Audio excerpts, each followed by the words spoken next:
خلينا يزور من سنهر براك هي بدي زديك يدفيك السدعات بدردي بيندك بتعصب بردي بدي بلد تشتغل تبون من ذكات زيك دعود على هرجي على البلاد يا لا لا لا لا لا لا لا لا لا لا ترى يا ما زاد الغمل هدي وشرع الوفي البدن يحيى للتراث العماني بالسدحات الظفارية العمانية. بعطيكم صورة واعطونا رأيكم. حج مشى وما وعزى قوية من قمم وثقة العمل من قمم تلبس ينبر نصروا كوفيه يعني ستايل قصدك نغير يعني ها؟ كيف حالك؟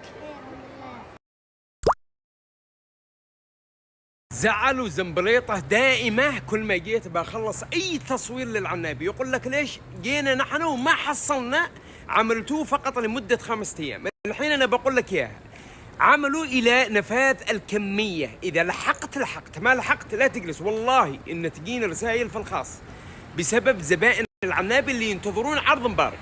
عرض مبارك اعطاك اياه هذه المره الى نفاذ الكميه لا وفي كل فروع اللي في عمان. اذا انت في مسقط تقدر تلحق. عملوا بمناسبة انه افتتح فرعه الجديد في جراند مول اللي في السعادة. تعالوا معي. كيف داعمر انتظر سكرنا البوابة الناس منتظرين بيهجمون علشان ياخذون من العرض. قلنا لهم انتظروا بنصور للناس وبتدخل. انتظر في الداعمر. تعال معي انا اللي بضبطك. انا اللي برتبك ترتيب عرض مبرك خاص ما يعطوها اي واحد غير مبرك. قدامكم العطور الفخمة القوية اللي الناس نازلين عليهم نزلة.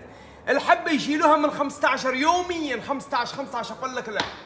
من بعد اليوم عرض مبورك لنا في هذه الكمية. اختار لك أفخم 3 عطور من ذوقك بدال ما تدفع بهم 45 شيل فقط ب20 ريال. ها الحين هجوم الحق بعدين لا تقول مبورك خلص ما خلص. الحق من الحين بصور لكم أقوى 3 عطور في الصورتين القادمات اللي الناس نازلين عليهم نزلة. توكل على الله.